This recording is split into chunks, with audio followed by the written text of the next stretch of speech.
राम कृष्ण हरी विठ्ठल हरी पांडुरंग राख रे आम्हा भारत रंग। देशभक्तीचा जागो मंत्र राष्ट्र रक्षण हा आमुचा धर्म। जय तु भारत भूमी वीरांची नटलेली भूमी वीरांची नटलेली भूमी। जय तु भारत भूमी जिथे बलिदानाचे झाड उगवले जिथे हुतात्म्याचे तेज झळकले। वंदे मातरम भारत माता की जय भारत माता की जय। पुंडलिक वरदा हरी विठ्ठल श्री ज्ञानदेव तुकाराम पंढरीनाथ महाराज की जय। जगद्गुरु तुकाराम महाराज की जय। शांती ब्रह्म एकनाथ महाराज की जय। संत नामदेव महाराज की जय। समर्थ रामदास स्वामी की जय। राष्ट्रसंत ऐश्वर्य संपन्न भगवान बाबा की जय। वैराग्य मूर्ती संत श्रेष्ठ वामन भाऊ महाराज की जय। अखंड वारकरी श्री संत खंडोजी बाबा की जय। भारत माता की जय भारत माता की जय। आज 23 मार्च शहीद दिन आणि त्यानिमित्त आपण येथे जमलेलो आहोत। शहीद दिन म्हणजे भगतसिंग राजगुरू आणि सुखदेव यांना ब्रिटिश सरकारने ज्या दिवशी फाशी दिली तो दिवस 23 मार्च आणि या दिवशी शहीद दिन आपण साजरा करतो।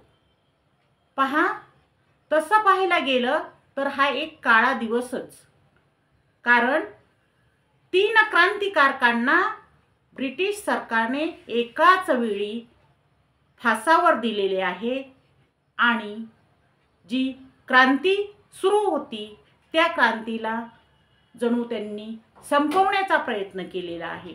पण पहा, ही क्रांती असते आणि ती कधीही संपत नसते। भगतसिंग राजगुरू आणि सुखदेव या क्रांतिकारकांना त्रिवार वंदन करूया आणि शहीद दिन याविषयी आपण आजच्या भागामध्ये विवेचन करूया।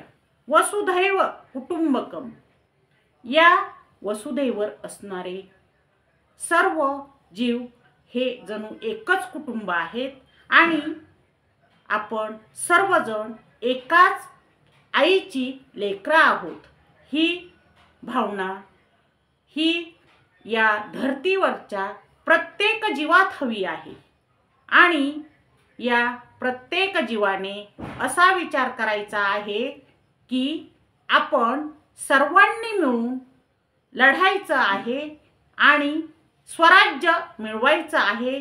हा एकच ध्यास जणू या पृथ्वीवरील सर्व जीवांना लागलेला होता।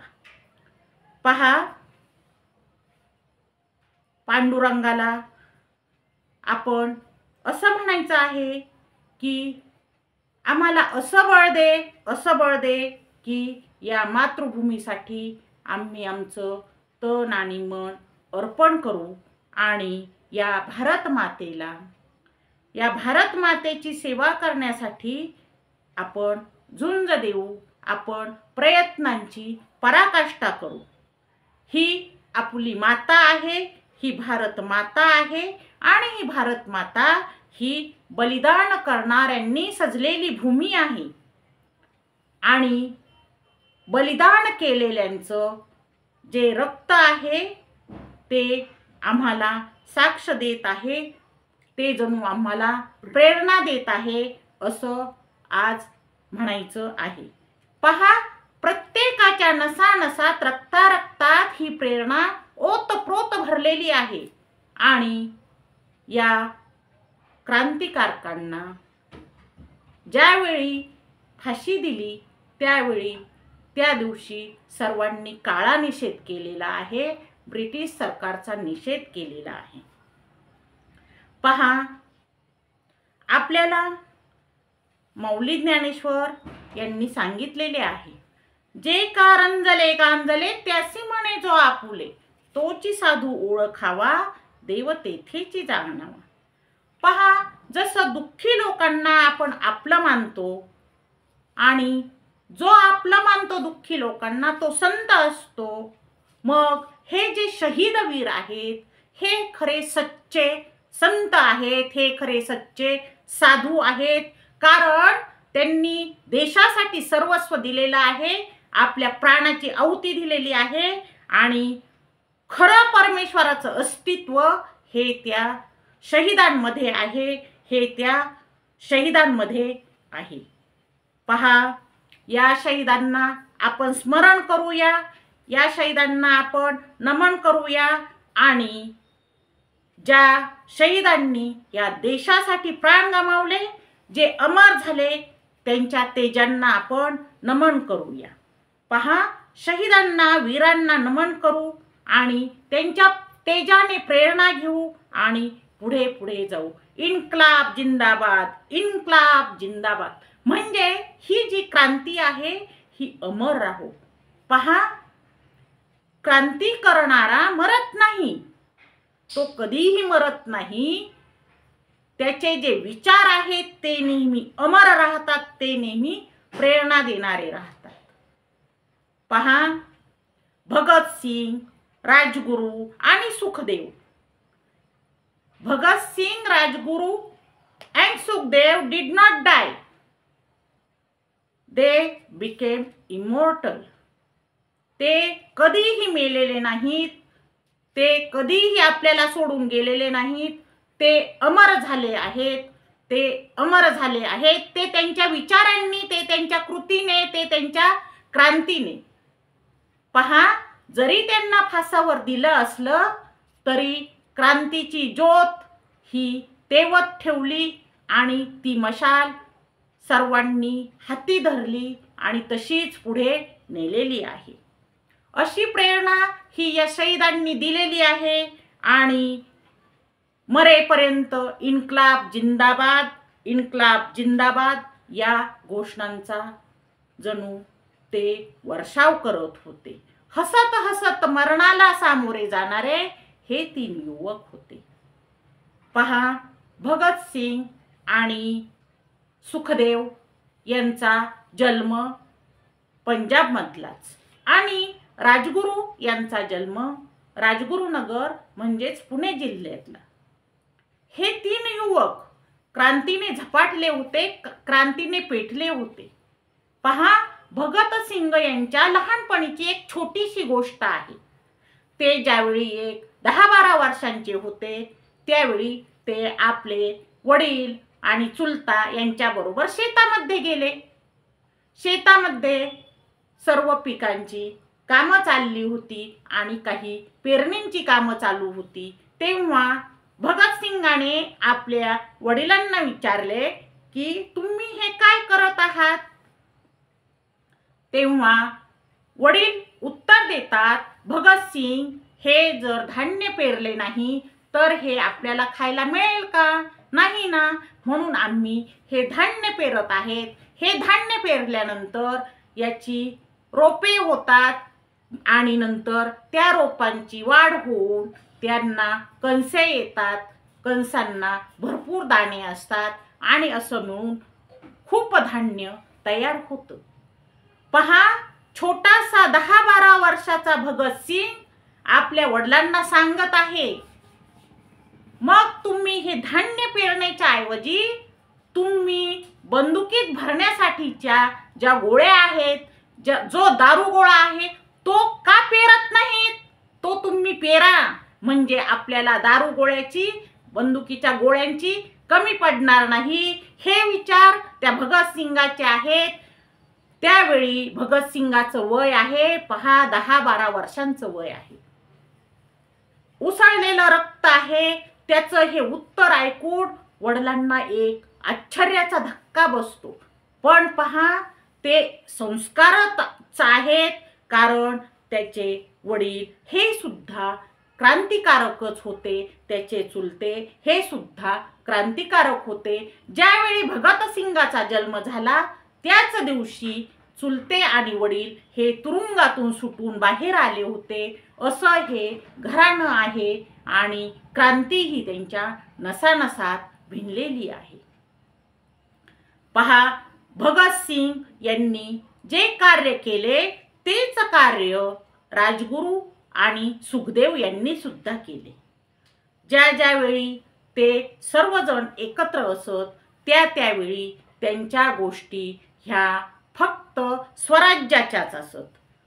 पहा, स्वराज्य हा माझा जन्मसिद्ध हक्क आहे आणि तो मी मिळवणारच असं म्हणणारे लोकमान्य टिळक आणि त्यांनी केलेली ही घोषणा हे सर्व क्रांतिकारक याच्या प्रभावाखाली होते. पहा, भगतसिंगाचं जे घराणं आहे ते महात्मा गांधींना मानणारं घराणं आहे आणि सुरुवातीला भगतसिंग हे महात्मा गांधी यांच्याबरोबर आंदोलनामध्ये सहभागी होते. पण झाले काय, 1922 साली महात्मा गांधीजींनी जे आंदोलन केलं होतं असहयोगाचं आंदोलन, त्यात त्यांनी माघार घेतली आणि ही गोष्ट सळसळत्या रक्ताला भगतसिंगाला आवडली नाही आणि म्हणून त्यांनी ठरवलं की आपण क्रांती करायची आणि ती क्रांती करताना स्वराज्यात मिळवताना जरी काही बळी गेले, काही हिंसा झाली तरी काही हरकत नाही. पहा, महात्मा गांधी आणि भगतसिंग यांचा उद्देश एक आहे. काय? स्वातंत्र्य मिळवायचं आहे, पण मार्ग मात्र भिन्न आहेत. महात्मा गांधीजी यांचा मार्ग आहे अहिंसेचा आणि सळसळत रक्त असणाऱ्या भगतसिंग यांचा मार्ग आहे हिंसा झाली तरी चालेल पण क्रांती करायची, स्वातंत्र्य मिळवायचं आणि स्वराज्य मिळवायचं, हेच त्याच्या लक्षात आहे. पहा, कर्मण्येवाधिकारस्ते मा फलेषु कदाचन. स्वतः भगवंत गीतेमध्ये 47व्या श्लोकात म्हणत आहेत की आपण कर्म करा पण फळाची अपेक्षा करू नका.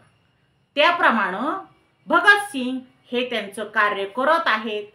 आपल्याला त्यातून काही उत्पन्न मिळावं, लाभ मिळावा हा कोणताही हेतू त्यांचा नाही आणि ते फक्त स्वातंत्र्यासाठी झटत आहेत. पहा, नेताजी सुभाषचंद्र बोस म्हणतात, freedom is not given, freedom is not given, it is taken. होय, ते आपल्याला कोणी देणार नाही. जे स्वातंत्र्य आहे ते आपल्याला कोणी देणार नाही, ते आपल्याला घ्यावं लागणार आहे. ते आपल्याला घ्यावं लागणार आहे, ओरबाडून घ्यावं लागणार आहे, हिसकावून घ्यावं लागणार आहे. आणि अशा वेळी आठवण येते ती बलिदानाची, भगतसिंग, राजगुरू आणि सुखदेव यांच्या बलिदानाची आठवण येते. पहा, क्रांतिकारक रामप्रसाद बिस्मिल यांनी म्हटलेलं आहे काय, सरफरोशी की तमन्ना अब हमारे दिल में है, देखना है जोर कितना बाजू एक कातिल है. पहा, तोच जोश या शहीदांनी आत्मसात केलेला आहे आणि ज्यावेळी ते फासावर जात आहेत, पहा, त्यावेळी सर्वांच्या तोंडावर हास्य आहे. ते हसत हसत तिघे जण फासावर जात आहे. त्यांच्यात जणू स्पर्धा चालली आहे की आधी कोणाला फाशी, आधी कोणाला फासावर द्यायचं या उत्तरावर राजगुरू हसत हसत पुढे जातात आणि म्हणतात मला फाशी द्या. एका मागे एक ते हसत हसत फासावर जात आहेत. असे हे वीर आहेत, असे हे क्रांतिकारक आहेत. यांना प्रणाम करायचा, कोटी कोटी वेळा या शहीदांना आपण प्रणाम करायचा आहे. पहा, यावेळी आठवण येते की ए मेरे वतन के लोगों जरा आँख में भर लो पानी, जो शहीद हुए हैं उनकी जरा याद करो कुर्बानी।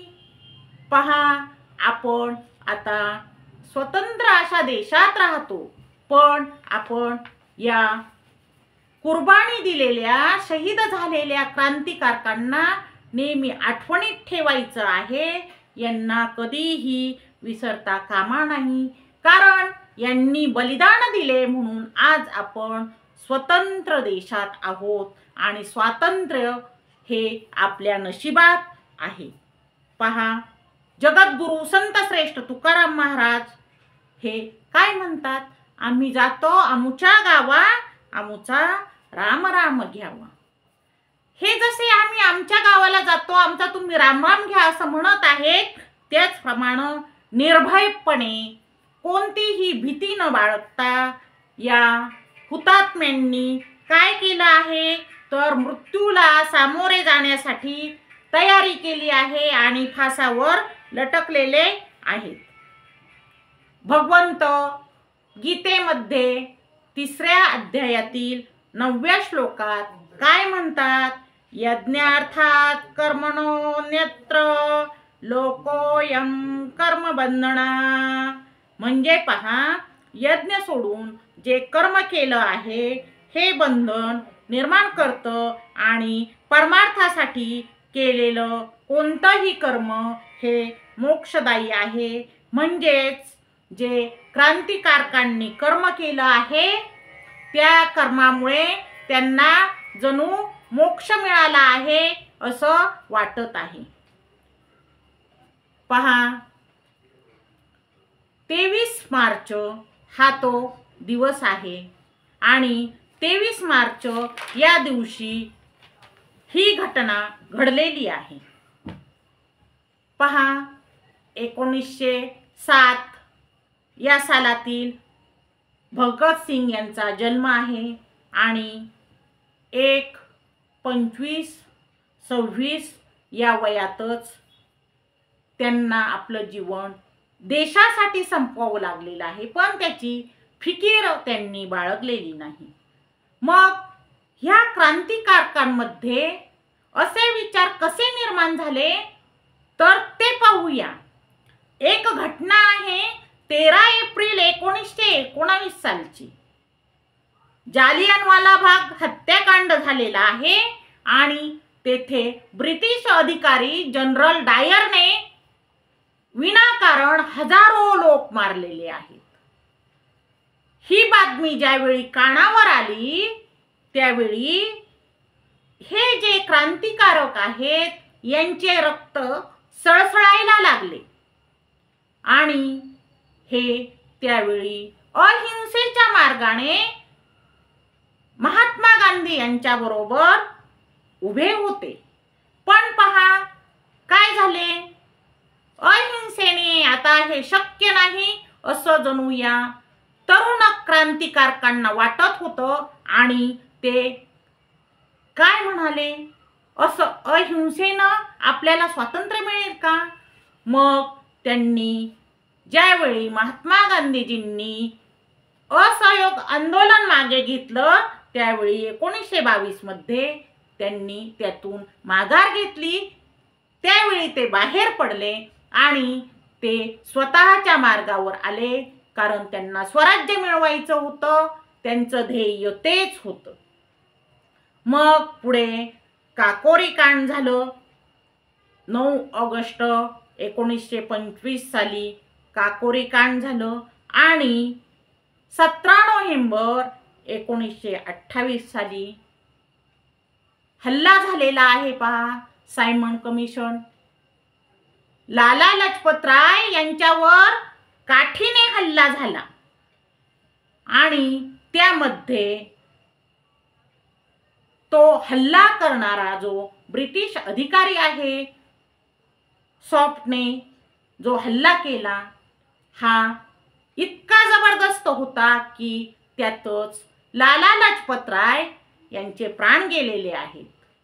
आणि ज्यावेळी एका जहाल नेत्याचे प्राण गेले त्यावेळी तो परिणाम या क्रांतिकारकांवर झालेला आहे आणि त्यांनी आता या खुनाचा बदला घ्यायचा हे ध्येय ठेवलेले आहे. मग लाला लजपतराय यांच्या हत्येचा आपण बदला घेऊ असं म्हणत त्यांनी काय केले, पुढे 17 डिसेंबर 1928 म्हणजेच 1 महिन्याने लगेच सॉन्डर्स जोन्सीवर गोळी झाडलेली आहे.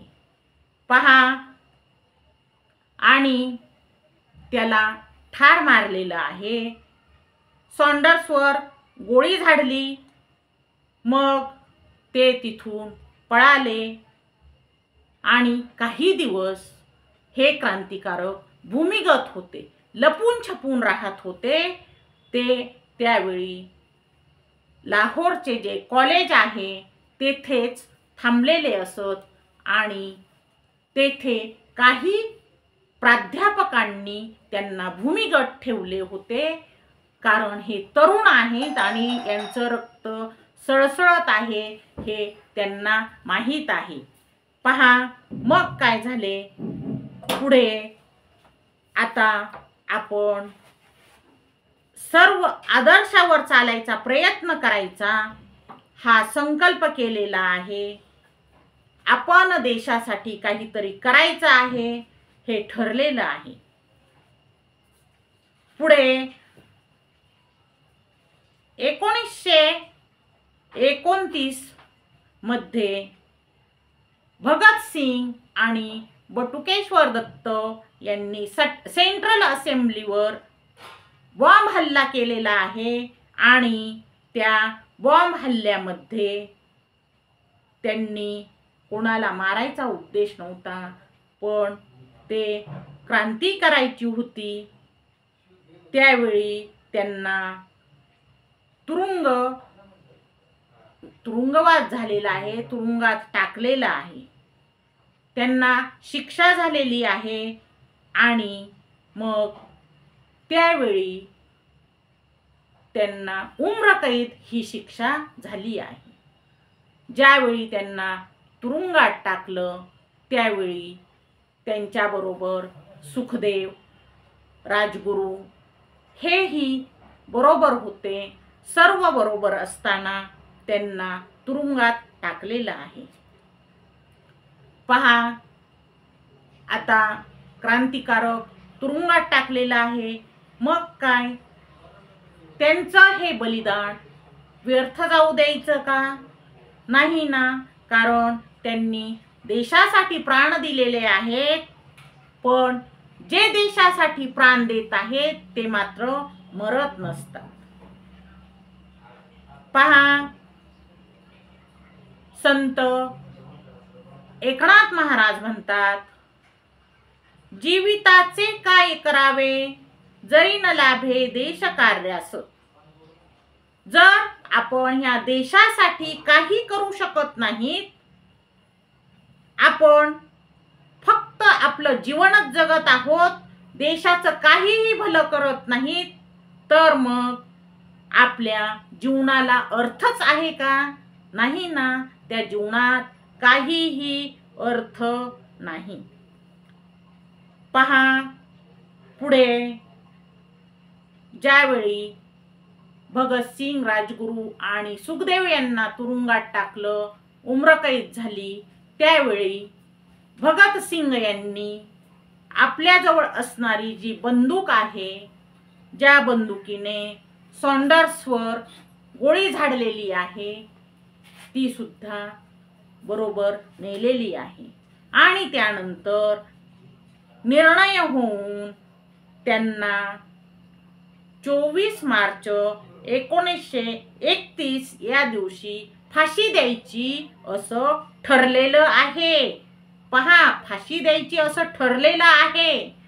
फाशी दिली नाही, कारण त्या ब्रिटिश सरकारला सुद्धा भीती वाटली की ठरलेल्या वेळी जर फाशी दिली तर लोक काय करतील, म्हणून त्यांना आदल्या दिवशीच संध्याकाळी म्हणजे 23 मार्च 1931 या दिवशी संध्याकाळी 7:33 फाशी दिलेली आहे भगतसिंग, राजगुरू आणि सुखदेव या 3 वीरांना ब्रिटिश सरकारने फाशी दिलेली आहे. पहा, जरी त्यांना फाशी दिली, जरी त्यांचे प्राण गेले, तरी ते मरत नसतात, कारण त्यांचे विचार हे अमर आहेत. He who sacrifice his life for the country is immortal. पहा, जो देशासाठी प्राण देतो तो कधीही मरत नाही, असं आपल्याला म्हणायचं आहे. पहा, सर्वेपि सुखिनः सन्तु सर्वे सन्तु निरामया. ऋग्वेदात हा एक शांती मंत्र आहे की सर्वांनी सुखी व्हावं, सर्वजण निरोगी राहो आणि सर्वांना सुख लाभो असं वाटत आहे. मग त्याप्रमाणे सुखी होण्यासाठी आपल्याला स्वातंत्र्य हवं आहे. आपल्याला सुख मिळायचं असेल तर गुलामगिरीत आपल्याला कसं सुख मिळेल? पहा, छोटंसं उदाहरण आहे. जर एखादा पक्षी पिंजऱ्यात कैद असला आणि तो अचानकपणे जर पिंजऱ्याचं दार उघडं असलं आणि जर उडून गेला, तर तो पुन्हा पिंजऱ्यात येतो का हो? नाही ना, कारण त्या पक्षाला सुद्धा मुक्त जीवन जगायचं असतं. मग आपण तर माणूस आहोत आणि मग या माणसाने गुलामगिरी का सहन करायची? पहा, या गुलामगिरीतून सुटण्यासाठी या शहीदांनी आपले प्राण दिलेले आहेत. हसत हसत त्यांनी आपलं बलिदान दिलेलं आहे. पहा, गुलामी की जंजीरों से दूर होने के लिए जान भी दी है. ऐसे सुखदेव, भगत सिंह और राजगुरु क्रांतिकारक है. क्रांती करायची आणि समाजाला पुढे न्यायचं, स्वातंत्र्य आणायचं, या विचारांनी त्यांचं मन प्रेरित झालेलं होतं आणि त्यासाठी आपलं मरण हे सुद्धा हसत हसत त्यांनी स्वीकारलेलं आहे. पहा, त्यांच्या मरणाच्या आधीचे प्रसंग पहा. त्यात ते ज्यावेळी कोठडीत होते त्यावेळी ते काय करत होते, तर ते पुस्तक वाचत होते आणि त्या पुस्तकांचा अभ्यास करत होते.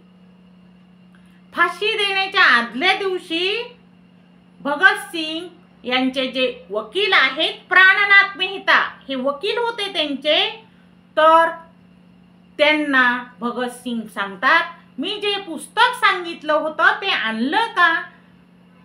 त्या वकिलांना मोठं आश्चर्य वाटलं की याला उद्या मरायचं आहे आणि हा पुस्तक वाचून काय करणार?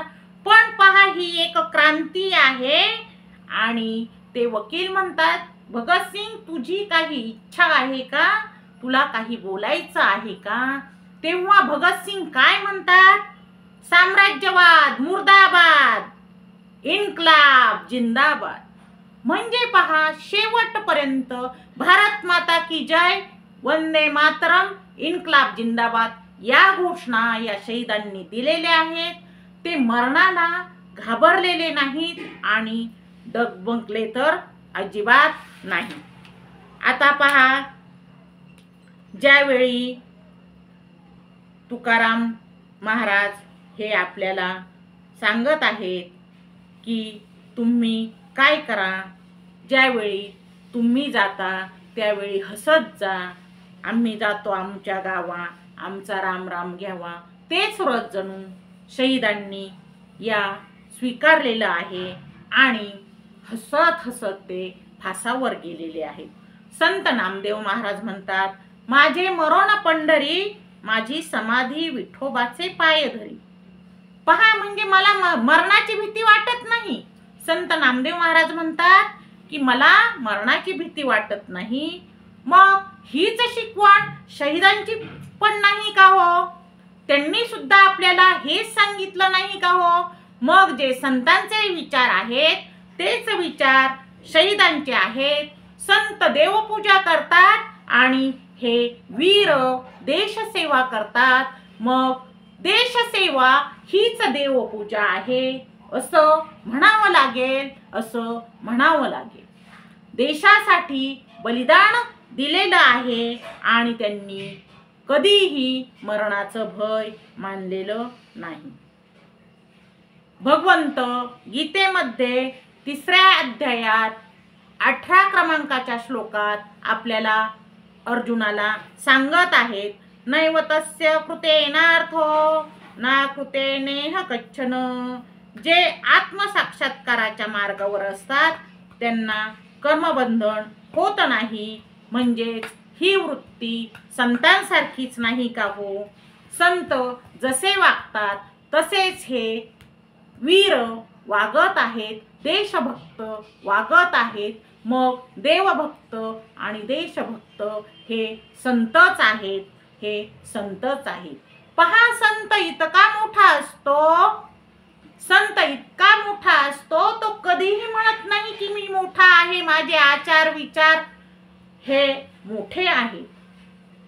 म्हणजे संत इतका मोठा असतो की तो भगवंतापेक्षाही मोठा असतो. भगवंत म्हणत असतात की संत मोठे आहेत. हो, ते माझी पूजा करतात, ते मोठे आहे. म्हणजे एक वेळ भगवंताकडे सुद्धा मीपणा येतो, पण या संतांकडे मीपणा येत नाही. मीपणा कधी त्यांना स्पर्शही करत नाही. तसेच या वीरांचे आहे, तसेच या देशप्रेमींचे आहे. मीपणा आणि माझं यांना कधीही स्पर्श झालेला नाही. फक्त यांच्यात देशप्रेम आहे आणि देशभक्ती ओतप्रोत भरलेली आहे. पहा, संत नामदेव महाराज म्हणतात, वेड्या संसाराचा भार उचलावा आणि नामस्मरण विसरावे. म्हणजेच हा जो संसार आहे, या संसाराचा कुणीतरी भार उचलायला हवा. मग तो भार या वीरांनी उचललेला आहे. आणि हा जो भारत देश आहे, ह्या संपूर्ण संसाराचा, म्हणजे स्वतःच्या नाही तर या वसुधेचा, पूर्ण भारताचा, जन्मभूमीचा भार त्यांनी उचललेला आहे. आणि त्यांनी देशासाठी बलिदान केलेलं आहे. त्यांनी आपलं बलिदान हे भारत मातेसाठी दिलेलं आहे, देशासाठी दिलेलं आहे. शांती ब्रह्म एकनाथ महाराज सांगत आहेत, देहाची केली होळी, अन्यायाचा केला मळा.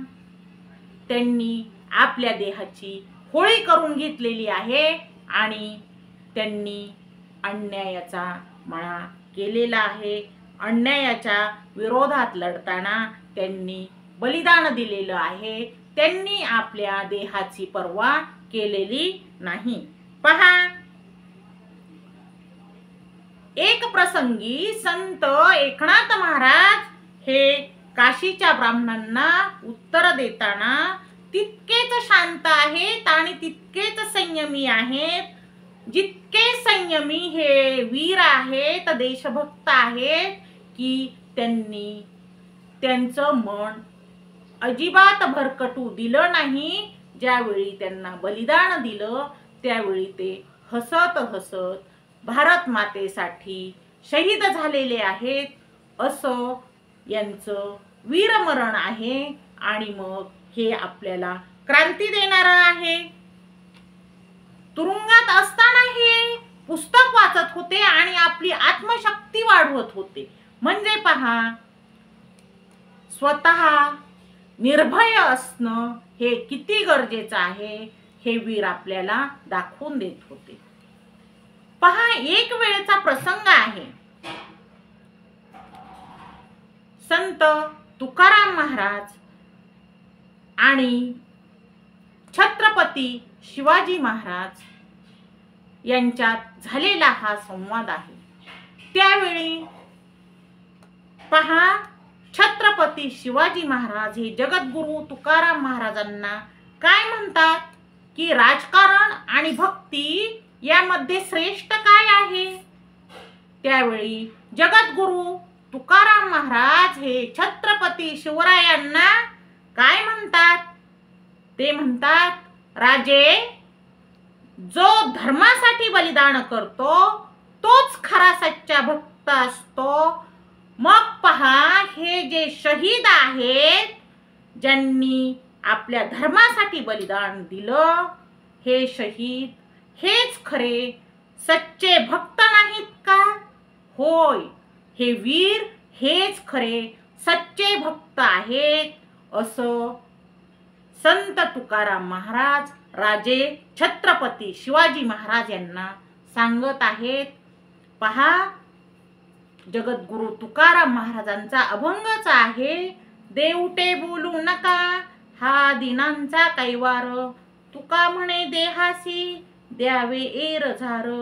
म्हणजे या शरीराचा अहंकार सोडावा, कारण हा देह परमेश्वराच्या सेवेसाठी समर्पित करायचा आहे। मग शहीदांनी आपला हा देह भारत मातेसाठी दिलेला आहे, समर्पित केलेला आहे, ते शहीद झालेले आहेत।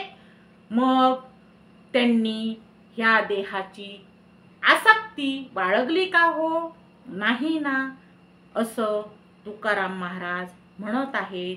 पहा, freedom is not free, it comes with a price. म्हणजेच हे जे स्वातंत्र्य आहे हे आपल्याला विनामूल्य म्हणजेच फुकट मिळत नाही, तर त्यासाठी मोठी किंमत चुकवावी लागती। असे मोठे मोठे क्रांतिकारक यांना बलिदान द्यावं लागतं, यांना हे शहीद झालेले आहेत, यांना यांच्या प्राणाची आहुती या भारत मातेसाठी द्यावी लागत आहे। पहा, तरुण वयात त्यांनी असं बंड पुकारलं, जसं बंड आपल्या ज्ञानेश्वर माऊलींनी पुकारलं। हो, ज्यावेळी त्यांना समाजांनी त्रास दिला, समाजातील कंटक लोकांनी त्रास दिला, त्यावेळी त्यांनी काय केलं? त्यावेळी त्यांनी बलिदान दिलेलं आहे, ते कधी तरुण वयातच ना हो। मग असंच तरुण वयात बलिदान या थोर क्रांतिकारकांनी दिलेलं आहे। हे क्रांतिकारक शहीद झालेले आहेत, त्यांनी माऊली ज्ञानेश्वर महाराज यांचा आदर्श जोपासलेला आहे, असं म्हणावं लागेल। म्हणजेच वसुधैव कुटुंबकम। पहा, मोपनिषदमध्ये 6व्या अध्यायात 72 क्रमांकाचा हा श्लोक आहे। आणि संपूर्ण जग हे एक कुटुंब आहे आणि प्रत्येकानं एकमेकाला परस्पराला मदत करायची आहे, मदतीचा हात द्यायचा आहे, असं याच्यात सांगितलेलं आहे। म्हणजेच आपलं विश्वबंधुत्वाचं नातं आहे आणि आपण या नात्याने वागायचं आहे, असं आपल्याला सांगितलेलं आहे। पहा, त्यांनी बलिदान स्वीकारलं, मेरा रंग दे बसंती चोला। पहा, हे गीत गात गात त्यांनी मरण स्वीकारलेलं आहे आणि त्यांनी सॅक्रिफाईस त्याग केला, त्यांनी बलिदान दिलं, त्यांनी आपला स्वतःचा देह या मातृभूमीसाठी भारत मातेसाठी दिलेला आहे। Sacrifice is the highest form of devotion. म्हणजे पहा, त्याग हीच सर्वोच्च भक्तीची पायरी आहे आणि त्यांनी तो त्याग केलेला आहे, त्यांनी मरण स्वीकारलेलं आहे आणि बलिदान दिलेलं आहे। त्यांनी भारत मातेसाठी आपल्याला सर्वांना क्रांती शिकवलेली आहे आणि हसत हसत देशासाठी कसं मरायचं आहे ते शिकवलेलं आहे। जणू देश हा देव असे माझा, असं म्हणत म्हणतच ते फासावर गेलेले आहेत आणि मरणाची तमा त्यांनी बाळगली नाही। आपल्या देशासाठी, कणखर देशासाठी ते उभे राहिलेले आहेत आणि इतिहास आपल्याला याची साक्ष देत आहे। पहा, प्रत्येक क्रांतिकारकाने हा मंत्र जपावा, स्वराज्य हा माझा जन्मसिद्ध हक्क आहे आणि तो मी मिळवणारच, असं जणू या शहीदांनी सांगितलेलं आहे, या क्रांतिकारकांनी सांगितलेलं आहे. Independence is never given, it is on. Mahatma गांधींनी आपल्याला सांगितलेलं आहे की स्वातंत्र्य करता मग ते तुम्हाला तसं मिळणार नाही, ते तुम्हाला जिंकून घ्यावं लागेल, हे गांधीजींनी सांगितलं. पण त्यांनी अहिंसेचा मार्ग स्वीकारलेला आहे. त्यांनी तरुण पिढीला संदेश दिलेला आहे की क्रांतिकारकांचं बलिदान विसरायचं नाही. पहा, क्रांतिकारकांचं जे बलिदान आहे ते विसरू नका. आणि सध्याच्या पिढीला असा संदेश द्यायचा आहे की आत्ताची तरुण पिढी जी मोबाईलमध्ये किंवा सोशल मीडियाच्या आहारी गेलेली आहे, या तरुणांनी ह्यामध्ये न गुंतता, क्रांतिकारकांचे बलिदान न विसरता देशसेवा करायची आहे. आणि ही देशसेवा हीच परमेश्वराची भक्ती होईल, हीच परमेश्वराची भक्ती होईल. पहा, जॉन एफ केनेडी यांनी म्हटलेलं आहे, ask not what your country can do for you, ask what you can do for your country. म्हणजे काय तर हा देश आहे तो तुमच्यासाठी काय करतो हे विचार करू नका.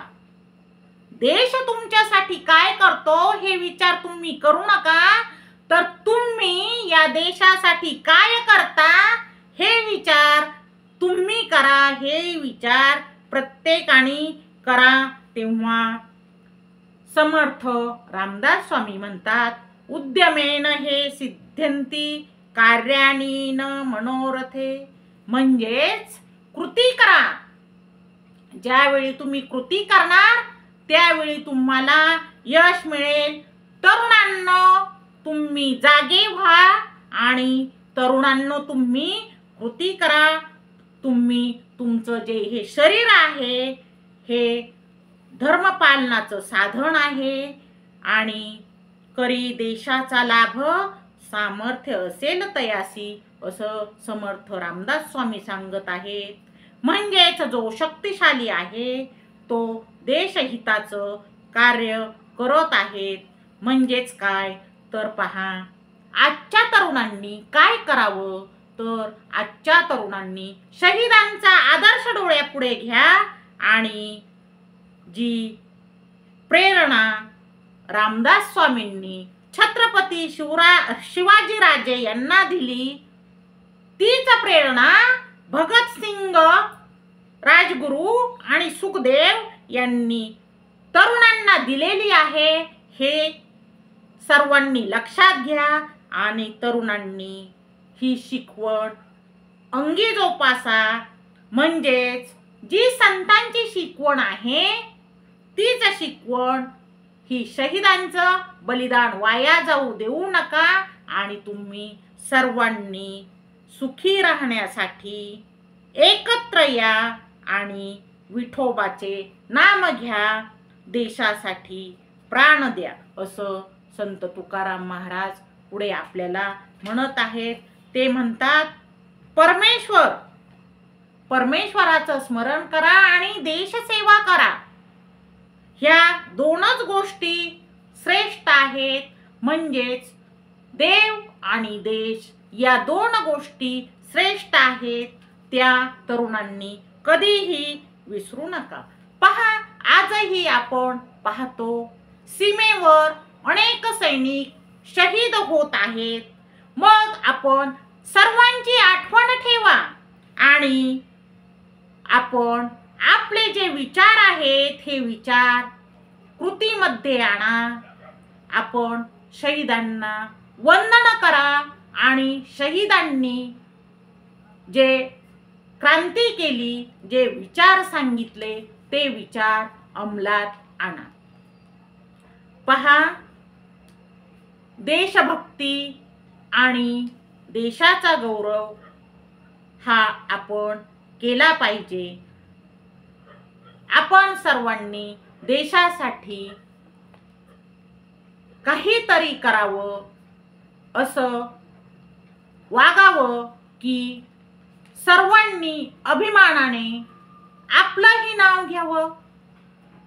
मग पहा, पुन्हा असे भगतसिंग, राजगुरू आणि सुखदेव तयार होणार नाहीत का? होय.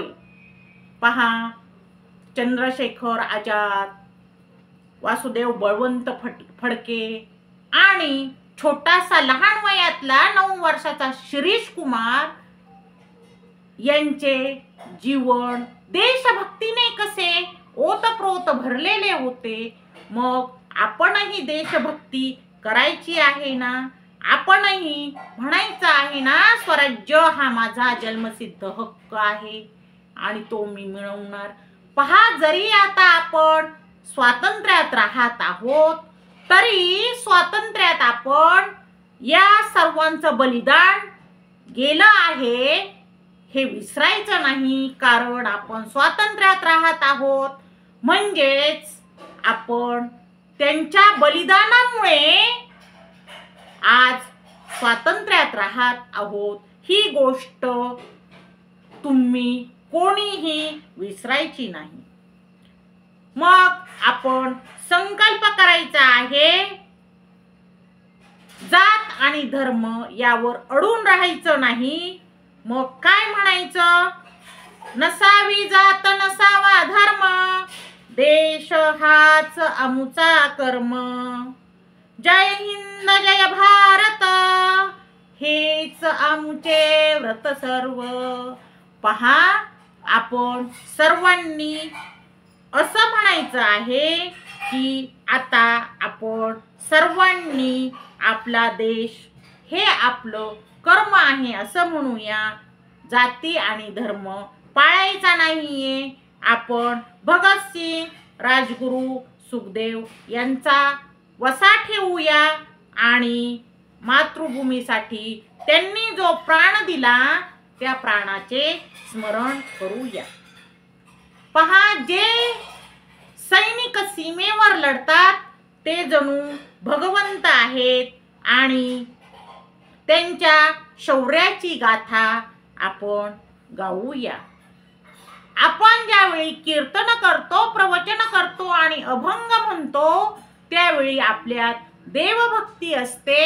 मग आपण देशभक्तीही करूया.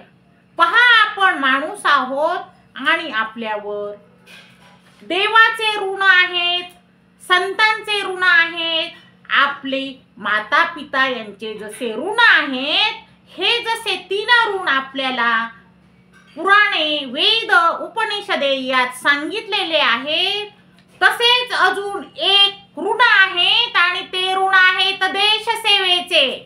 होय, आपण देशसेवा करायची आहे आणि आपण जसं देव, संत आणि माता पिता यांच्या ऋणातून मुक्त होण्यासाठी काही ना काही करत असतो, तसं आपण या देशासाठी सुद्धा कार्य करायचं आहे आणि देशाच्या ऋणातून सुद्धा मुक्त होण्यासाठी आपण प्रयत्न करायचा आहे.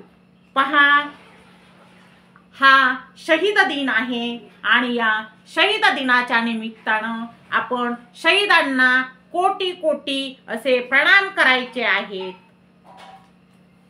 एक छोटीशी गोष्ट आहे. पहा, ज्यावेळी भगतसिंग, राजगुरू आणि सुखदेव यांना एक नेता आहे, पंजाब मधला मोठा नेता आहे भीमसिंग सच्चा, त्यांनी विचारलं आहे की तुम्हाला ज्यावेळी फाशी झाली त्यावेळी तुम्ही अपील का नाही केलं, तुम्ही काही प्रयत्न का नाही केले? तेव्हा या क्रांतिकारकाने काय उत्तर द्यावे? पहा, ते म्हणतात की देशासाठी मरायचं असतं, देशासाठी मरायचं असतं. कारण आम्ही जर मरण पत्करलं तर हे जे अभियान आहे हे मजबूत होईल. आम्ही जर अपील केलं, आम्ही जर काही मागणी केली तर आमची शिक्षा स्थगित होऊ शकते किंवा शिक्षेत काही बदल होऊ शकतो, परंतु त्याच्यामध्ये काही अर्थ राहील का? नाही ना. मग जर आम्ही मरण पत्करलं तर काय होईल? मरण जर पत्करलं तर आमच्या मरणाने हे जे अभियान सुरू आहे, स्वातंत्र्याचं अभियान आहे, ते आणखी मजबूत होईल. पहा, 23 मार्च 1931 या दिवशी या क्रांतिकारकांना फाशी दिलेलं आहे. त्यांची वेळ ठरलेली होती 24 मार्चची, परंतु काही हानी होईल या उद्देशाने कोणालाही न कळता ब्रिटिश सरकारने त्यांना आदल्या दिवशी म्हणजे 23 तारखेलाच संध्याकाळी 7:33 फाशी दिलेलं आहे. आणि पहा काय केलं. फाशी दिल्यानंतर ह्या 3 जणांचे जे प्रेत आहेत, जे शव आहेत, हे नदीच्या काठावर नेलेले आहेत आणि ते त्यांच्यावर अग्निसंस्कार केले. आपण म्हणू होय, ते प्रेत जाळले.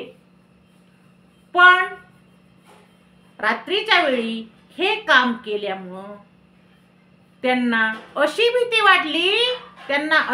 वाटली की पहाटेच्या वेळी, सकाळच्या वेळी जर इकडे जाळं दिसला तर आपल्याला काहीतरी संकट येईल, म्हणून त्यांनी ती जी प्रेत आहेत, ते जे शव आहेत, हे अर्धवट स्थितीत जाळलेले तसेच नदीत फेकून दिलेले आहेत आणि ते नीट जळाले नव्हते. त्या शवाचे काही तुकडे तुकडे झालेले होते. पहा, ज्यावेळी ही बातमी दुसऱ्या दिवशी कळालेली आहे, तेव्हा त्या तिघांचेही ते प्रेताचे तुकडे तुकडे सर्व लोकांनी गोळा केलेले आहेत आणि त्या तुकड्यांना पुन्हा एकदा अग्निसंस्कार केलेले आहेत. म्हणजे या क्रांतिकारकाच्या त्या शवाला 2 वेळा असे अग्निसंस्कार झाले असं म्हणायला हरकत नाही. पहा, त्या दिवशी हिंदू, मुस्लिम, शीख, ईसाई सर्व लोक एकत्र आलेले आहेत. पहा, आणि त्यांनी काळे झेंडे दाखवलेले आहेत. त्यांनी ब्रिटिश सरकारचा निषेध केलेला आहे. पहा, हे क्रांतिकारक शहीद झालेले आहेत आणि सर्वांवर शोककळा पसरली आहे.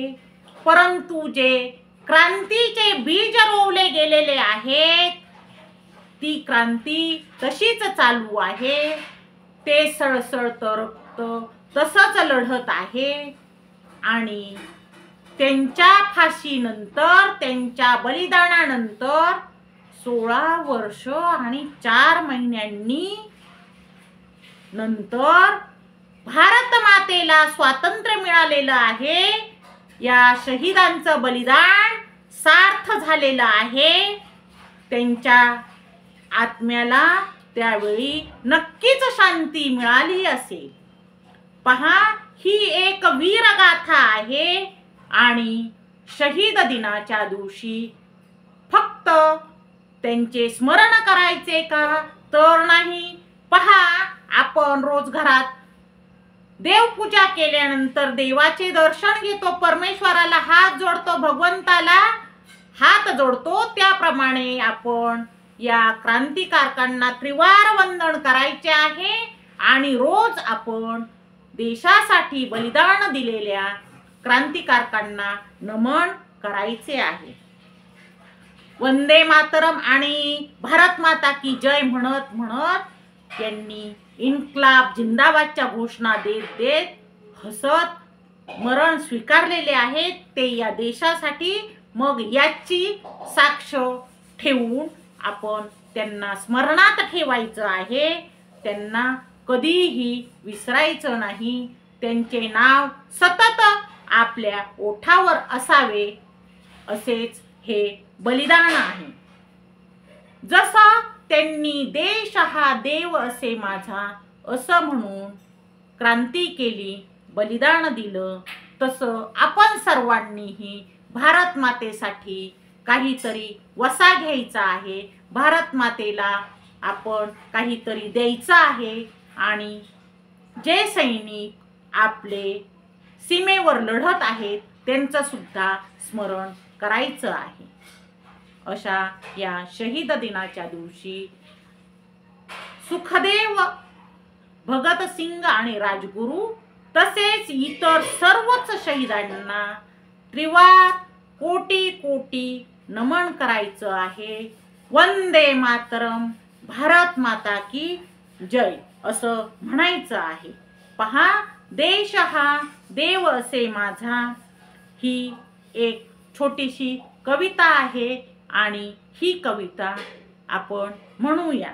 देश हा देव असे माझा, देश हा देव असे माझा, अशी घडावी माझ्या हातून, अशी घडावी माझ्या हातून, तेजोमय पूजा, तेजोमय पूजा, देश हा देव असे माझा, देश हा देव असे माझा, चंदन व्हावा देहच केवळ, चंदन व्हावा देहच केवळ, भाव फुलांची करुणी ओंजळ, भाव फुलांची करुणी ओंजळ, प्राणज्योत ही ओवाळीन मी, प्राणज्योत ही ओवाळीन मी, देवांचा राजा,